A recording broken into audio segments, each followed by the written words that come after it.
Hey guys, Mr. Stansfield here. We're getting through this book. We only got 3 chapters left. We're doing all right. It's taking a little longer than I thought, but I'm new to this, still new to this, so we're learning as we go. Lifelong learner, right? You're always learning something every day, seems like. So one thing too, we're going to chapter 8. One thing I didn't ask at the beginning of this book is we have talked about first person, third person point of view. Who's telling the story? Who's telling the story in this?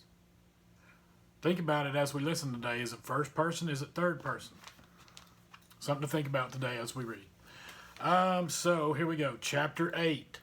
The TV star. I wonder who's going to be the star. The TV star. Is it hard to guess? I don't know. Aunt Linda is my mother's sister. She lives in Boston. Last week she had a baby girl, so now I have a new cousin. My mother decided to fly to Boston to see Aunt Linda and the new baby. I'll only be gone for the weekend, my mother told me. I was sitting on the bed watching her pack. I know, I said. Daddy will take care of you and Fudge. I know, I said again. Are you sure you'll be all right? She asked me. Sure, why not? Will you help Daddy with Fudge? Sure, Mom, don't worry. Is that what you tell your mom all the time? Don't worry. I'm not worrying, it's just that Daddy is so, well, he doesn't know much about taking care of children. Then she closed her suitcase. We'll be fine, Mom, I said. I was really looking forward to the weekend. My father doesn't care about keeping things neat. He never examines me to see if I'm clean, and he lets me stay up late at night. On Friday morning, all 4 of us rode down in the elevator to say goodbye to my mother. Henry looked at the suitcase. You going away, Mr. Hatcher, he said. My mother answered, No, I am, Henry. My sister just had her first baby. I'm flying to Boston for the weekend to help out. New baby, Fudge said. Baby, baby, baby.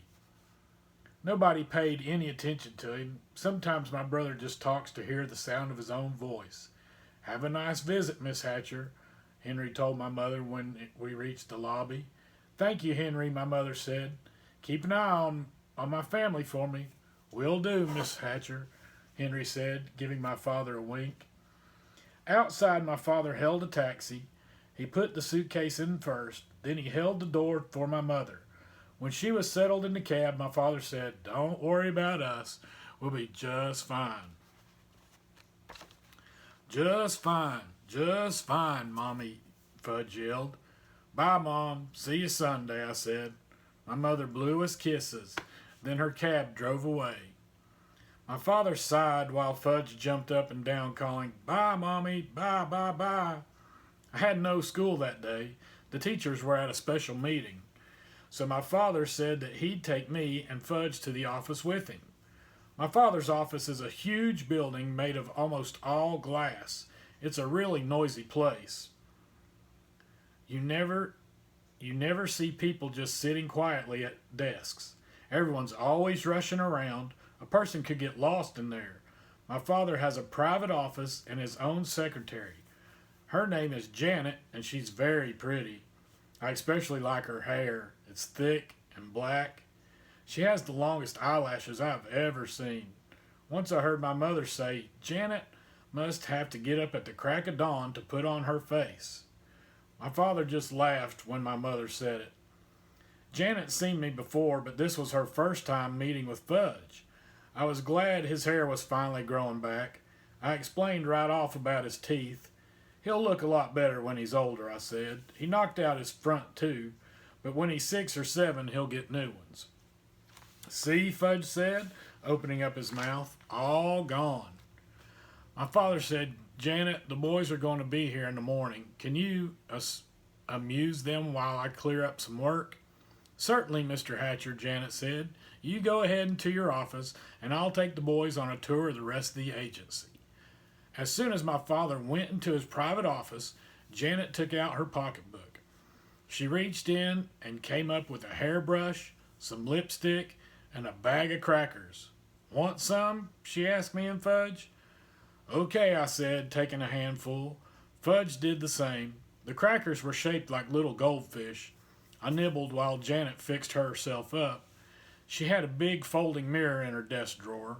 She set it on top of her desk and went to work on herself. When she was finished, she looked exactly the same as when we came in, but I guess she didn't think so because she said, "That's much better." Then she put all her stuff away and took me by one hand and Fudge by the other. We walked down a long hall, through a doorway, and into another section of the agency. We came to a room where there were a bunch of kids with mothers. I guess there were at least 50 of them. Most of the kids were kind of small, like Fudge.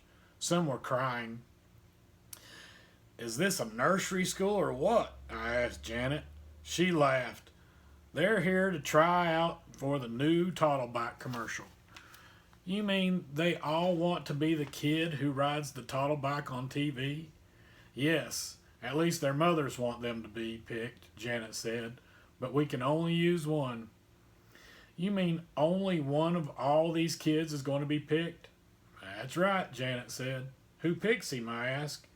"Your father and Mr. Denberg are doing it, but of course Mr. Vincent, the president of Toddlebike Company, has to approve." Just then a door opened and a secretary came out. "Next," she called to the waiting kids. "My Murray's next," a mother said. "Oh, no, he's not," another mother called. "Sally is next." "Ladies, please, you'll all have a turn," the secretary said. Murray got to be next. He was a little redhead kid. He wasn't in the other room for 2 minutes when the door opened and a big man with a cigar in his mouth came out. "No, no, no," he shouted. "He's not the type at all." Murray was crying. His mother was yelling at the big man. "What do you know anyway? You wouldn't know a treasure if you found one." She shook her fist at him. Janet whispered to me, "That's Mr. Vincent, the president of Toddlebike." Mr. Vincent walked to the center of the room. He looked around at all the kids. When he looked over at us and pointed and called, "There he is. That's the kid I want." I thought he meant me. I got excited. I could just see myself on TV riding the Toddlebike. All my friends would turn on their sets and say, "Hey, look, there's Peter." While I was thinking about what fun it would be, Mr. Vincent came over to us and grabbed Fudge. He lifted him up. "Perfect," he cried. "He's perfect." The mothers who were waiting packed up their kids and left right away. Mr. Vincent took off with Fudge in his arms. Janet chased him. She called, "But Mr. Vincent, you don't understand." I ran after Janet.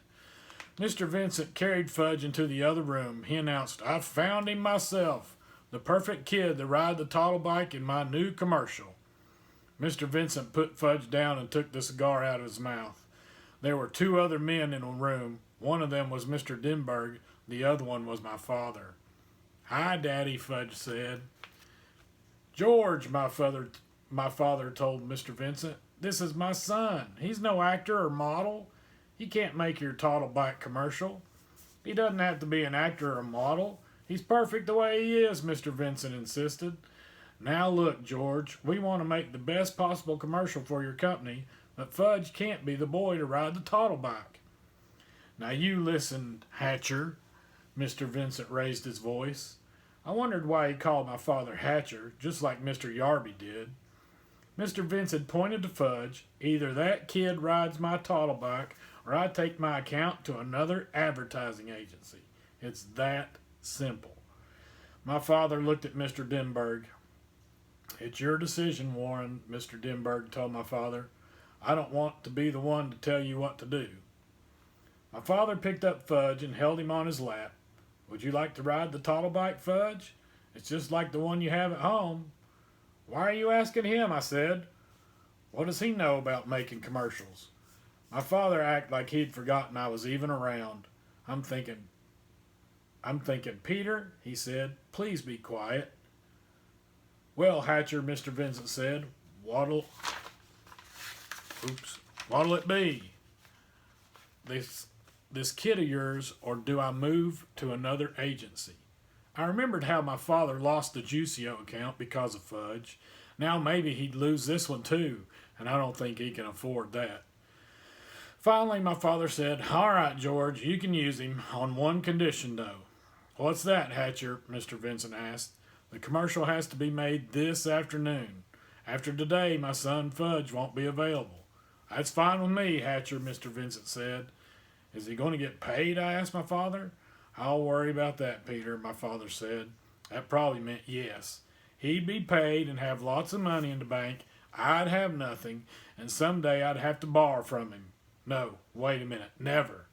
I'll never borrow money from Fudge. I'll starve first. "Can I at least watch when you make the commercial?" I asked. "Certainly," my father said. "You can watch the whole thing." I turned to Mr. Denberg. "Will Fudge be famous?" I asked. "No, not famous, but a lot of people will think he looks familiar," Mr. Denberg said. I turned to Mr. Vincent. Do you know he has no front top teeth? "That's part of his charm," Mr. Vincent said. "And he cut off all his hair 2 months ago." "Well, he looks fine now," Mr. Vincent said. "And he can't even talk in long sentences yet," I told everyone in the room. "He doesn't have to say a word," Mr. Vincent told me. I couldn't think of any other reason why Mr. Vincent shouldn't use Fudge in his Toddlebite commercial. It was settled. Soon Fudge would be famous television star, and I'd be plain old Peter Hatcher, 4th grade nothing. Hey, title of the book. "Let's begin right after lunch," Mr. Denberg said. "We should get it filmed in about 2 hours." While my father and Mr. Denberg worked out the arrangements, I asked Janet where the men's room was. She walked me to it. I told her thank you and that she didn't have to wait. I'd find my own way back. When I was safely inside, I looked at myself in the mirror. I wish Fudge had never been born. Everything good always happens to him. If he had to be born, I wish he could have been 9 or 10 like me. Then Mr. Vincent wouldn't want him to be the one to ride the Toddlebike in his commercial. Sound like Peter's a little jealous. Janet sat down to the coffee shop for some sandwiches and drinks. After we ate, we all walked to another section of the agency where the cameras were set up. A make-believe street scene was the background. The Toddlebike was shiny red. My father told Fudge all he had to do was ride it around. Fudge liked that. He zoomed all over the place. "Vroom, vroom, vroom," he called. My father, Mr. Vincent, and Janet sat on folding chairs and watched the action. I sat on the floor at my father's side. Mr. Denberg was the director. He said, "Okay, Fudge, we're ready to begin now. You ride the Toddlebike where I tell you, and I'll take a picture of you doing it. All right?" Guess what? "No," Fudge said. "What does he mean, Hatcher?" Mr. Vincent asked. "Why did he say no?" My father groaned. Ugh. "Look, George, using Fudge was your idea, not mine." The cameraman said, "Start riding this way. Ready, set, go." Fudge sat there on the Toddlebike, but he wouldn't pedal. "Come on, kid, let's go," the cameraman called. "No, don't want to," Fudge answered. "What's with this kid, Mr. Hatcher?" the cameraman asked. "Fudge," my father said, "do what the nice man tells you to do." "No, don't have to." Janet whispered to my father, "How about some cookies, Mr. Hatcher?" "Good idea, Janet," my father told her. "I have some Oreos right here," she said, patting her pocketbook. "Shall I give them to him?" "One at a time," my father said. Janet walked across the room to Fudge. He was still sitting on the Toddlebike. "If you do what the nice man says, you can have a cookie," Janet told him. "Show me," Fudge said. Janet held up a box of Oreos. She was really well prepared, I thought. She must eat all day long with all the crackers shaped like goldfish and a whole box of Oreos too. I wondered what else she had in that pocketbook. "Give me," Fudge said. Janet held up one cookie. Fudge reached for it, but Janet didn't let him get it. "If you do what the nice man says, you can have an Oreo, maybe even 2 or 3 Oreos." "First cookie," Fudge said. "First do what the nice man says," Janet told him. "No, first cookie." "Give him one, Janet," Mr. Denberg called. "We haven't got all day to fool around." Janet gave Fudge one Oreo. He ate it up. Okay, kid, all ready now. The cameraman says you ride over to me. Fudge didn't do it. Mr. Vincent was losing his patience. Hatcher, he hollered, you get that son of yours to ride my toddle bike or I'm taking the whole account away from you and your agency. Must I remind you, George, using Fudge was your idea, not mine, my father said. Forget about whose idea it was, Hatcher. He's your kid. You better get through to him now. I have an idea, my father said. He walked to the corner of the room and beckoned to the others. Mr. Denberg, Mr. Vincent gathered around him, along with the cameraman and Janet. They looked like a bunch of football players huddled together talking about the next play. Soon my father called to me, Peter, would you join us, please? What do you think's going to happen? Let's see. Sure, Dad, I said. What is it? Peter, we want you to ride the toddle bike for us, to show Fudge how it's done. Every chapter, right? But he already knows how to ride, I said. Didn't you see him zooming around? He won't do it for the cameras, though, my father explained, so he needs your help. Will I be in the commercial, too, I asked. Well, the toddle bike is really for very young children, Mr. Dernberg said. Otherwise, we'd have you do it in a minute. I got the message. It was like buying the shoes. And like at Dr. Brown's office, they were going to use me to get Fudge to do what they wanted him to do. I wonder how anybody would ever manage my brother without my help. I walked over to Fudge and told him I was going to ride the toddle bike. Get off, I said. Fudge held on to the bike. No, mine. It's not yours, my father told him. But Fudge wouldn't move or anything. He closed his eyes and screamed. Can he scream loud when he tries? So my father had to pull him off the toddle bike. Fudge kicked and kept screaming, and I'll bet Mr. Vincent was sorry he ever spotted my brother in the first place.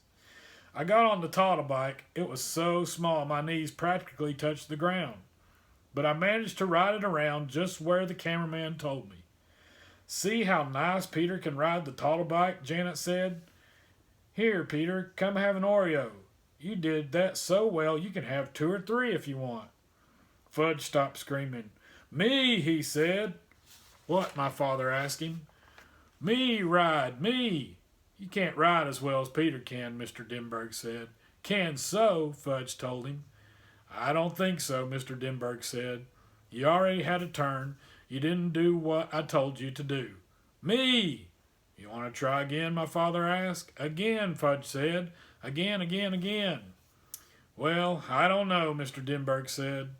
Well, Mr. Vincent said, chewing on his cigar. Well, the cameraman said, scratching his head. Please, Fudge begged. I never heard my brother say please before. Mr. Denberg said, okay, we'll give you one more chance. Fudge ran to the toddle bike. I got off and he jumped on. Now, he asked, Mr. Denberg. Now, Mr. Denberg said, ride this way, Fudge, over here, towards me. Fudge did as he was told. Just like PETA, he said, just like PETA. Janet gave me a kiss onto my cheek. You saved the day, Peter Hatcher, she said. When she wasn't looking, I wiped it off my face. Her kiss was too juicy. Boom, chapter 8. So, did you think about what I said? First person, third person? Who's telling the story? Peter is. Peter's telling the story. How do we know that? Because, how do we know it's like first person, right? Because we look for those words. What? When he says what? I, me, mine, us, we, I. He's talking about himself, right? First person. Boom. All right. 2 more chapters to go. We can do this. Talk to you in a bit.